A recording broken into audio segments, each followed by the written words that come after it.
A high school teacher allegedly turned her classroom into a drug lounge. THC, nicotine, skip classes. It's crazy. Miranda Burton Stone, a South Carolina educator, is now behind bars for allegedly creating a shocking hub of illegal activity. And we're going to break down everything we know about this wild case and more. Welcome to Sidebar, presented by Law&Crime. I'm Jesse Weber. This is a case that is just so mind-boggling. You may be asking yourself, what, another alleged bad teacher? Possibly yes. South Carolina, you got this high school teacher who's now behind bars, accused of turning her classroom essentially into a hub for vaping nicotine and THC while letting students skip class to hang out. Miranda Burton Stone, a former teacher at Lawrence District 55 High School in South Carolina, was taken into custody on Tuesday, facing multiple charges, including unlawfully placing a child at risk of harm and contributing to the delinquency of a minor. And these shocking allegations first came to light on February 28th, when, according to the Lawrence County Sheriff's Office, the school's resource officer noticed what was going on and reported Stone's behavior to authorities. Now, Stone allegedly allowed students to use nicotine and THC, which is the psychoactive compound in marijuana, during school hours. She also reportedly let students skip their regular classes to stay in her classroom. This was essentially a party environment. And obviously, this raised serious concerns about her role as an educator. According to an official statement from the sheriff's office, quote, an investigation began and various interviews were conducted. The employee, Stone, was relieved of her duties while the investigation was conducted and subsequently terminated on March 4th, 2025. Now, this is a deeply troubling case because, as we've talked about many times here on Sidebar, educators, they are entrusted with the safety, the well-being of our children, and this behavior, if true, is a clear violation of that trust. Now, here's what's interesting about Stone. She wasn't a teacher who taught a particular subject or grade. As a matter of fact, this is ironic, maybe not. Deputies revealed that she was an in-school suspension teacher. So this is a teacher who is tasked specifically with supervising students with disciplinary issues who are serving an in-school suspension as opposed to one at home. And in this role, the teacher is supposed to monitor the coursework of the students, work with them to address bad behavior that led to the suspension, even offering strategies to help improve their conduct. You see why this is kind of weird? Now, before we go any further into this, I want to bring on somebody who can help break all this down with me. I want to bring on criminal defense attorney, former prosecutor Jeremy Elridge to talk about this. Jeremy, thanks so much for coming on here on Sidebar. I mean, can I just start your thoughts on this? It seems like every time I cover a story about a teacher accused of acting badly, it's like each headline is more shocking than the next. What do you make of this one? First off, you're completely right. Deterrence obviously does not work with teachers as it relates to punishment. It doesn't matter how many teachers are prosecuted for various acts, whether it's engaging in sexual acts with a student or allowing for rampant drug use. Obviously, deterrence just doesn't work. There's so much to unpack here. How many kids were using? What were they using? Who actually observed it? How long has this been going on? I mean, there's just so much to unpack here, which we'll learn about during the prosecution of this case. Is that what the investigation looks like? When you hear the school doing an internal investigation or police doing an investigation, what does that look like? It usually starts with the SRO, the school resource officer, which oftentimes is either what's called a special police officer, maybe someone that received training, specialized training through the school system, or a retired police officer from that district. A lot of these individuals may be veterans. And so a lot of the time it starts with a small complaint that's being investigated. When we get to a higher level issue, sexual acts or rampant drug use or drug dealing, usually at that point, the county police are brought in to investigate, interview children, pull any security footage. Most schools now we know are equipped with CCTV footage. And that's what's being analyzed right now. The question in my mind is going to be, what actually exists? What is the universe of evidence here to prosecute this teacher outside of saying that she saw and allowed everything. They have to interview the students, right? Do they test them for, being, drug use? Do they test them? Do they take blood tests? I mean, how do they prove that the students were using at that time? And what do those interviews look like? So that's a great question. Factually, we are unable to use technology. With the advent of technology, it really just hasn't caught up to where we are to prosecute drug cases. So unlike a DUI, where you can be given a preliminary breath test roadside to determine the presence of alcohol, or take a blood test at the station, or take a blood test or a breath test at the station, and there's some finality or more certainty to that.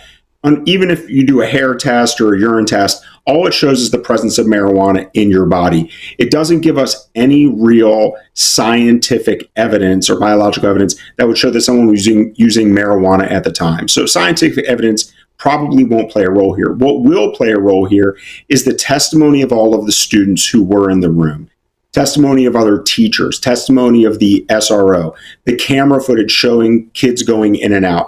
That's mostly going to be the direct and circumstantial evidence that the prosecution will be looking to collect and examine. The disappearance of baby Lisa Irwin has been a mystery for more than a decade. Who took her from her crib in the middle of the night? And could she possibly still be alive? Megyn Kelly is taking you back inside the case in a special new 5-part series, Megyn Kelly Investigates. She interviews baby Lisa's parents, other key players in the case, and through hidden cameras brings the first ever comments from one of the men at the center of the story.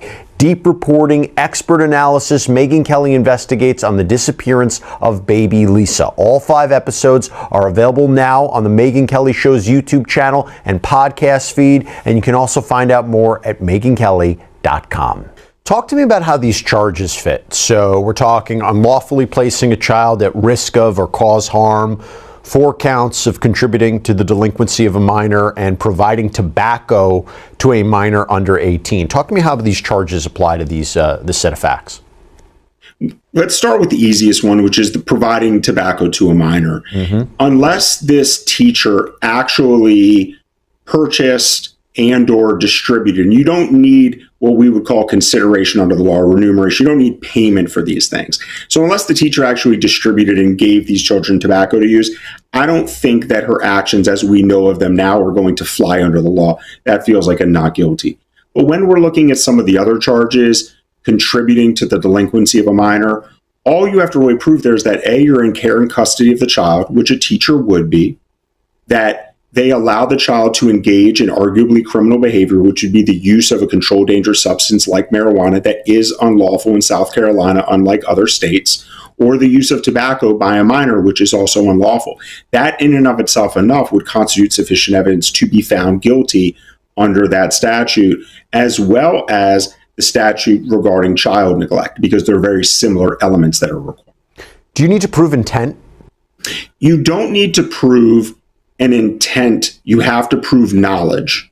So if you're sitting in a classroom and these kids are vaping in front of you and you're not doing anything, that is likely sufficient evidence.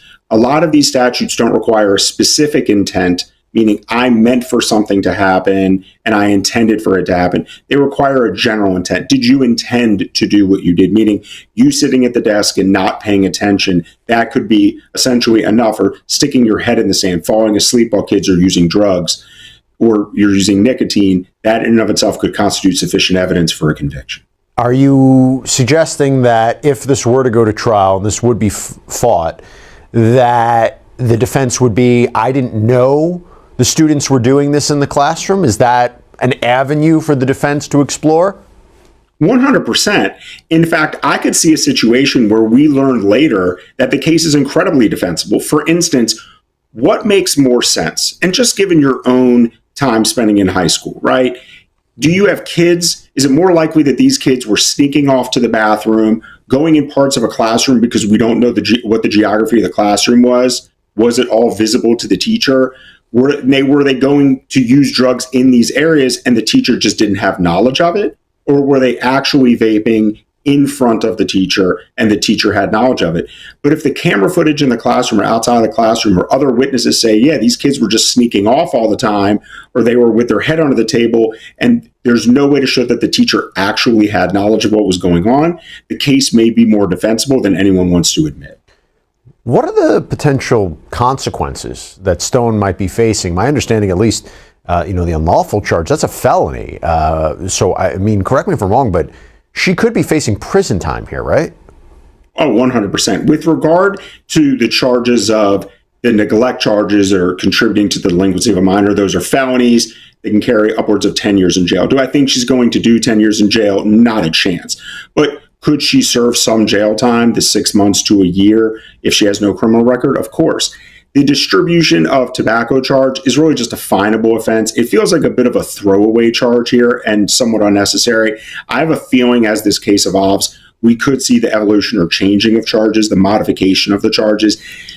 Prosecutors sometimes don't want to spend time proving a lower level charge that doesn't have any teeth to it, instead of focusing on the primary charge here, which would be, did she engage in activity that affected the welfare of the child? And that's really the state should be focusing their case.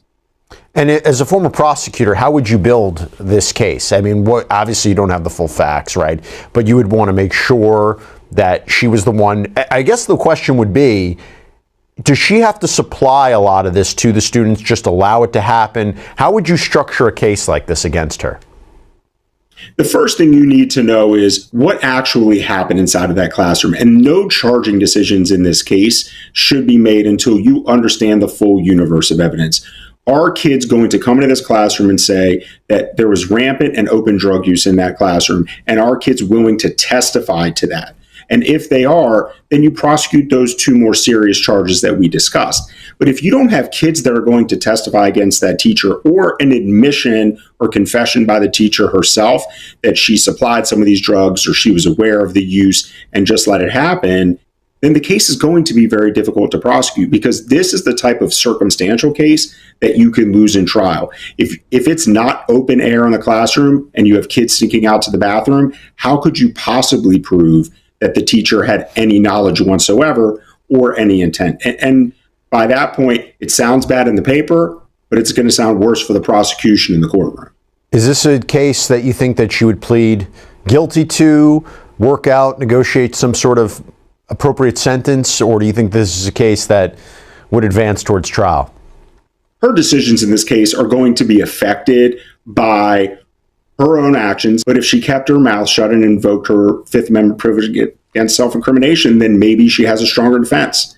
She's going to need to know, too, much like the prosecution, what the universe of evidence is. If they don't have witnesses that are going to testify against her and she didn't confess, that sounds like a trial to me, because we both know her job's in jeopardy, her pension could be in jeopardy, and she could have some significant collateral consequences as a result of taking a plea here. Does she face any federal liability, any federal charges that you can think of? Is there an argument that she could face federal prosecution? Potentially. Is this a case that federal prosecutors are going to want to sink their teeth into? I can't imagine it. This is not of the ilk of cases that the U.S. Attorney's Office would look at in any state, simply because this is something that is well within the jurisdiction of a local prosecutor's office, and frankly, they're more equipped to handle.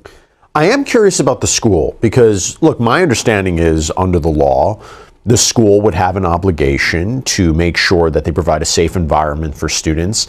They can't allow a classroom to be used as a party zone where drugs are allegedly abused. But also, under the, and correct me if I'm wrong, federally, under the Controlled Substances Act, you have THC, which is classified as a Schedule I controlled substance. Schedule I substances are defined as having no accepted medical use, high potential for abuse. But the Drug-Free Schools and Communities Act, my understanding, requires schools that receive federal funding to maintain a drug-free environment. And it is my understanding that Lawrence District 55 governs public schools, so in theory, they could be receiving federal funding.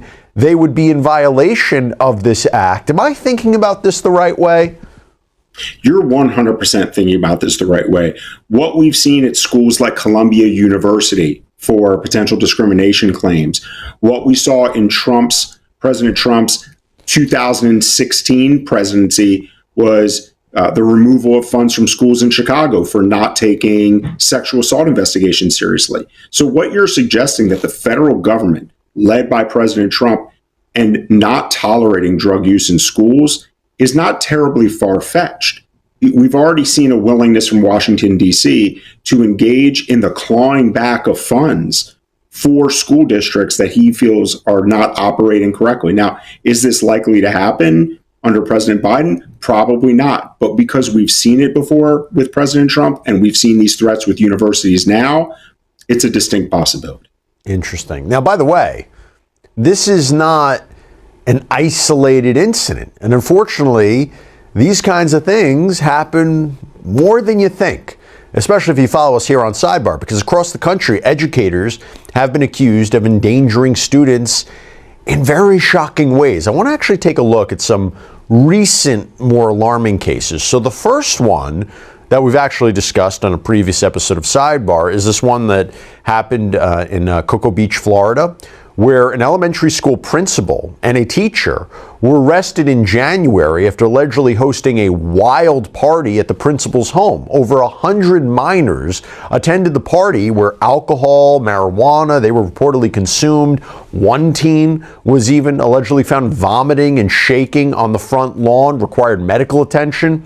According to the arrest affidavit, Elizabeth Hill Brodigan, the 47-year-old principal of Roosevelt Elementary School, initially apparently told police that she would handle the situation and shut down the music by 10 p.m. However, when officers arrived later that night, they apparently found a chaotic scene.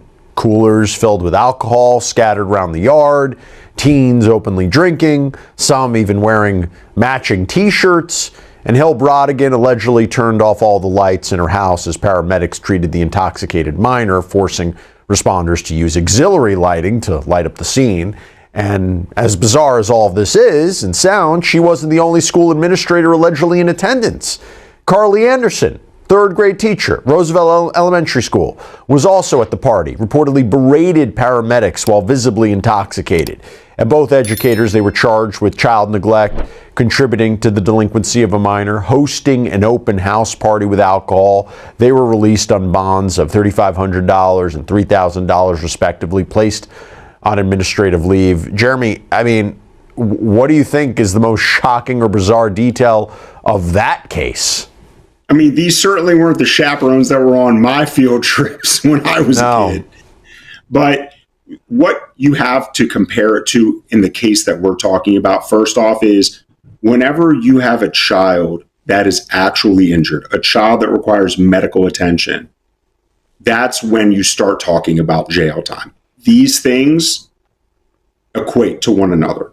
So some people say, well, what kind of penalty you're going to get? Do you think you're going to get jail time? The more serious the injury, the more serious the endangerment, the more likely it is that the prosecutors are going to be seeking to do two things. Number one is make an example out of you publicly in an attempt to provide deterrence to the community.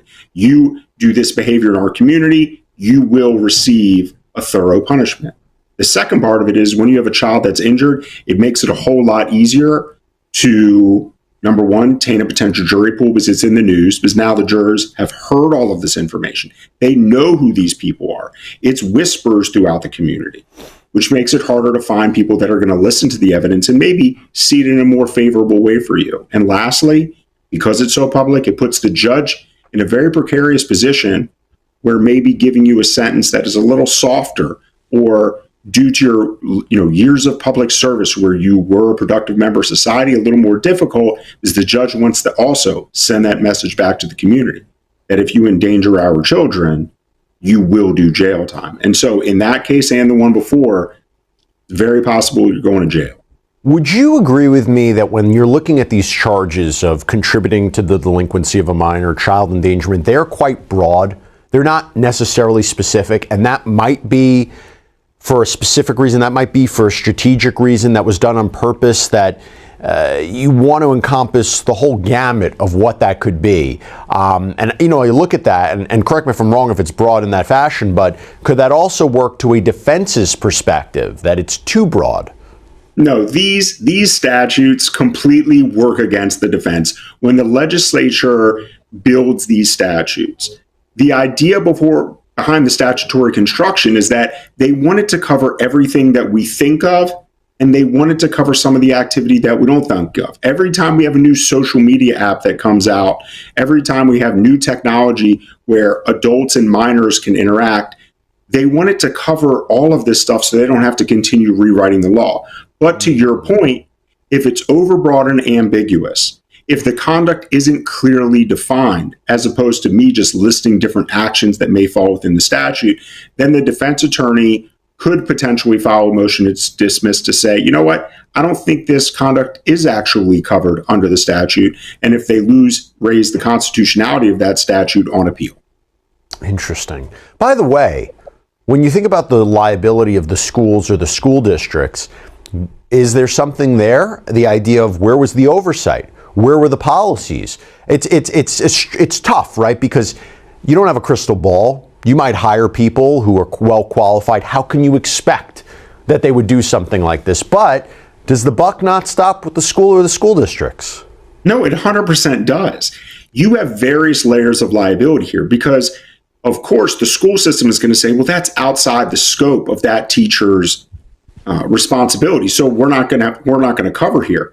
Well, you have some real issues. It's not just the lack of supervision here. The issue is, what are the long-term health consequences of allowing a child to vape? We have now seen medical studies talking about the long-term usage of vaping. And we're not talking about adults who are using it consensually. These children can't be using consensually in a school environment. So are we going to be looking at potentially massive losses by these school districts who are now maybe experiencing underfunding or have funds cut as a result of cases like these? So it causes not only massive civil liability for them, it could also cause a lack of funding. By the way, before we move on, I have one more case I wanted to talk to Jeremy about. If you're interested in this case, we did a whole deep dive on it on another episode of Sidebar. You can check it out on Law&Crime's YouTube page. But the one more case I want to talk about, because it's kind of related to everything we're focusing on here, is out in Prosper, Texas, where a former preschool teacher was sentenced to prison after 4 one-year-olds in her care actually ate THC gummies. According to CBS News, 35-year-old Anasay Burks pleaded guilty back in December to 1 count of manufacturing, delivery of a controlled substance, and 4 counts of injury to a child, and she was sentenced to prison. The incident occurred back on October 31st of 2022 when the toddlers suddenly became ill at the Primrose School of Prosper in Texas. And these toddlers were apparently just 12 to 18 months old. Doctors confirmed their symptoms were caused by THC. And police identified Burks as the suspect. And on December 6, she pled guilty to the charges. According to police, she received a 1-year sentence on each of the 4 injury to a child counts and 3 years behind bars for possession of a controlled substance. My gosh, Jeremy, what do you think about the fact that the toddlers were so young? How does that detail shape your perception of that case? And how does it relate to what we've been talking about today so far? And it's interesting you raise that case because earlier in our conversation about these companion cases we've been discussing, I mentioned the fact that scientific testing probably isn't going to be relevant to the determination of the guilt innocence, right? But here, the fact that scientific testing of these children, the blood test to show the presence of THC, is 100% dispositive. But the other thing is what you're seeing in states that have legalized marijuana, states like Maryland, Virginia, Pennsylvania, California, is you're seeing this drug is ubiquitous. It's everywhere. People aren't putting it away. So the next question is going to be, are we going to see bills passed in states that are similar to what are called access to firearms bills, if you're not storing your firearm responsibly? So in these states where we've now legalized marijuana, are we going to see when terrible things like this happen?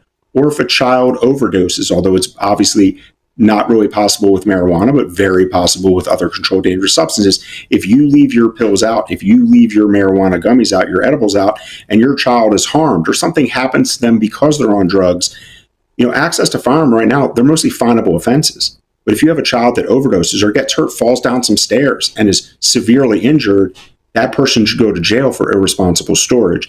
So the real question is, are we going to see the legislature catch up with stories like these and pass some laws to protect children and promote the responsible use of cannabis in states where it's lawful? Because in other words, what you're saying is different from South Carolina, right? If someone legally has the right to possess these materials, they can make the argument, look, I had the right, it was an accident, whereas, in South Carolina, it's against the law to use those substances. So that's what you're suggesting, right?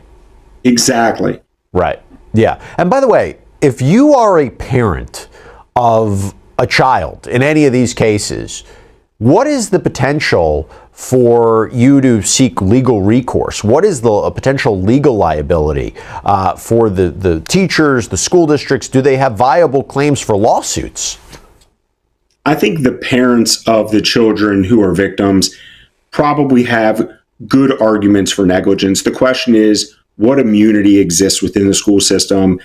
For instance, when you prosecute police officers in civil claims, you have to get to gross negligence, low-level negligence, meaning just making a mistake doesn't do it. You really got to do something beyond the pale. Here, a teacher allowing the students to smoke marijuana, I doubt there's any immunity there.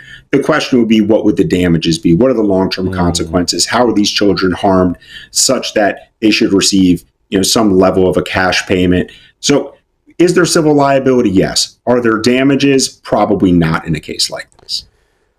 What a situation. My gosh, I don't mean to make light of it. It's just sometimes it's so shocking. I even need to take a step back and be like, wow, this is what I'm actually talking about today. Yeah. Well, we know their jobs are up in smoke. Yeah, it's unbelievable. Scary. It's a scary world. I mean, you're talking about entrusting your children in the care of strangers. That's something else. But look what we're seeing happening in so many schools.